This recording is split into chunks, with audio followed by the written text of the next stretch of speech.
All right, welcome back to Five on the Floor. I'm Ethan Skolnick. We're here at Miami Heat Media Day, and I guess you are the newest addition to the Miami Heat, and we have R.J. Hampton. I just want to start here, like the process. How long did you know that the Heat were interested in you, and how did that come together? I've been down here probably since like the beginning of August, back and forth from like Dallas, where I live, and here. So like pretty much since like the beginning of August, just working out down here and being down here and being with the guys. Did they give you an indication that this was obviously there have been some other things going on? You're probably aware stuff that was out there that may or may not happen with this team this offseason. But did they give you an indication that okay, you're a guy we like, and depending on how things play out here, we're going to bring you in, or was it sort of no matter what you were going to be coming in here? I think it was. I mean, me personally, I felt like I was going to come in here and be a part of the Miami Heat.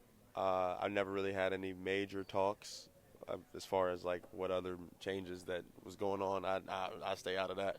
That's not me. But my agent called me one day and he said it's a go, and I came back down here, and then it's just been a go ever since. There was a message that was shared on social media where you said that you wanted a chance to prove that you were an elite guard defender, and that's something that you thought you could do here. Can you speak to that? Why do you think that this will be the right situation for you to be able to show that? I just think it's the team and the coaching staff and the culture that they have here. When I was in Denver, I didn't play like the first 15 games, and the only way I got on the floor was with my defense, and started playing like 20 minutes a game for like the next 25 games until obviously they traded me for Aaron Gordon. It looked like that worked out. But, when I got to Orlando, I felt like I was still the same defensive player, even in Detroit. It's just kind of hard when, the culture is just not there as far as winning, and like that's no shot at Orlando or Detroit. They're both great teams. It's just when you're going far in the playoff runs and you need defensive players on the floor, like little things that you look at on the floor are different than if you're not necessarily winning. So I feel like here I can bring that, and I can I use that to my advantage and help the team in that way. I'm always curious how guys kind of recalibrate their expectations in their game as they go up the ladder. So obviously you were a highly, highly touted prospect and a primary scorer, and now you're talking about using your defense to kind of get onto the floor. Do you think that if you can get on the floor, that some of the other skills that you've shown over the course of sort of your development will start to come out? For sure, yeah. I mean, I think that I'm not gonna sit here and be like, oh, my shooting is gonna get me on the floor, or my scoring is gonna get me on the floor. Like they got people for that, but something that every team needs, and when you lose guys that have done that in the past for you, need to add guys who do that. So I definitely think once I prove myself and my defense shows and then I'm on the floor, that other things will obviously come out. That's just how basketball works. I'm going to go to these guys in a second. You mentioned guys who were here. One guy who was here last year was Gabe Vincent, who had an unconventional path. I mean, he was here in their development program for basically 2 or 3 seasons, and he ends up starting in an NBA Finals and Eastern Conference Finals there before, and was known, primarily got on the floor because of his defense to start with. Do you see that as kind of a model in terms of where you can grow to? I mean, yeah. I mean, I think Gabe's a fantastic player. I think he's a great defender as well. I feel like we have different styles of defense, but I feel like his mindset going into it, I'm going to use my defense to get me on the floor. And then obviously you've seen his scoring outbursts and his assists and different things those showed. So definitely the same mindset. So RJ, just you guys talk about Gabe right now. Now I want to talk about a different Heat player, Caleb Martin. So just kind of looking through some of your stuff, and as Ethan mentioned, you were a highly touted guy. Fans are excited to have you in the system. When I was looking at some of your stuff, some of the things that stood out to me was the way that you're able to take advantage off the catch. If somebody has already bent the defense and you're kind of attacking a closeout, those types of scenarios. Do you think that's where the offensive side of the game will really come in as, because you talk about playing the role on the defensive end. On the offensive side, do you make that all work when it comes to just playing off the catch and basically, playing off the advantage that others have already created? Do you think that will help you out? And do you see a guy like Caleb who's kind of plays in that way as somebody that you can, learn from in that way?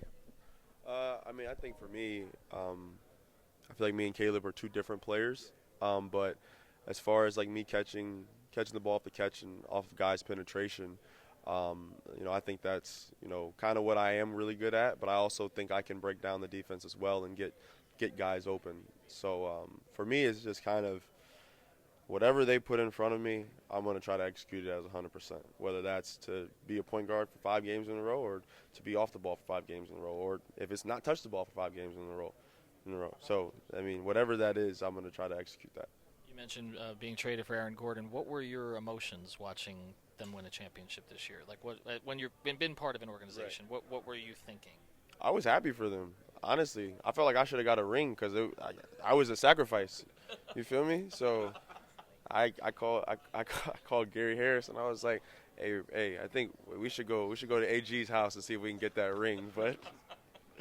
But nah, I was happy for them. It was good to see them to win this year, and then obviously had no idea it was coming to the Heat, and now it's revenge time. I guess so if they get to the finals again. Getting back to the basketball, you talked a little about the off-ball aspect. You mentioned kind of the point guard duties, and this is a team obviously that kind of has a little bit of a issue at depth of point guard, just because it's kind of a bunch of guys all hands on deck kind of thing. Is that where you kind of see an opening where maybe you can kind of take over those point guard duties? And then I guess what is your mindset when you are playing point guard? Is it more the setup man? Is it more trying to score? Or is it just kind of whatever role they kind of give you on any given night? I mean, I think for me, that just, like, when you're playing the point guard position, if you're only thinking about one thing, that's where you kind of get in trouble. You just kind of got to go out there and play. But you also have to know your teammates. So knowing, a Tyler, knowing a Duncan, knowing a Bam, knowing a Jimmy, knowing whoever is on the court, you have to study your own teammates so you can, excel at that level. So I feel like it's not just one thing, but, trying to understand everybody on the floor is big for me. When you look at this situation, too, obviously this is a team that they've been to finals, with 2 finals in the last 4 years, 3 Eastern Conference finals in the last 4 years, but they have shown a willingness to integrate players that they haven't drafted, that maybe came in here for somewhere else where a situation didn't work out and it ends up playing out the right way. Is that kind of become their reputation around the league in a sense? And is that when your agent's talking to you saying, okay, look, if you go there and you'll get the minutes? Because I don't think that was always the case with this organization. Younger players had a tough time kind of breaking through. But did you guys discuss that at all? I think we did discuss it, just knowing that that's been the Heat's culture probably the last 5 years, that, guys get opportunities in spurts, for whatever reason. I think it's a credit to the coaching staff and front office eye for basketball and eye for the game. Not a lot of people have that. And sometimes, guys are playing for this reason, guys are playing for that reason. Like, I feel like what I've seen here, guys play because they play hard and they play the right way. And I think that translates to winning. And I think that's why every year you see before, the season, you have all these teams in front of the Heat because on paper it looks better. But when you have an eye for talent and an eye for who's going to go out there and give it their all for 48 minutes, that changes over the course of the season. You know what I'm saying? That changes in, the first round, second round, third round, in the finals. That changes. So I think that's the reason why the Heat's culture has been that way. It's just because, like, the eye for, something different than just a name on a paper. To that point, Max and Gabe were not starters coming out of training camp, and then they were starting in the NBA Finals. So that's kind of the thing that happens here. By the way, you'll fit right in, because when you're talking about that reminds me that Spoelstra always says that the media have untrained eyes. Were you guys thinking that? That's right. So I today that championships aren't won on a piece of paper. So you're right. You'll fit right in. No, that's the thing. You will pick up Spoisms as you go forward. That's every person who's come through here has done it, and they'll just become second nature for you. They're going all over the league.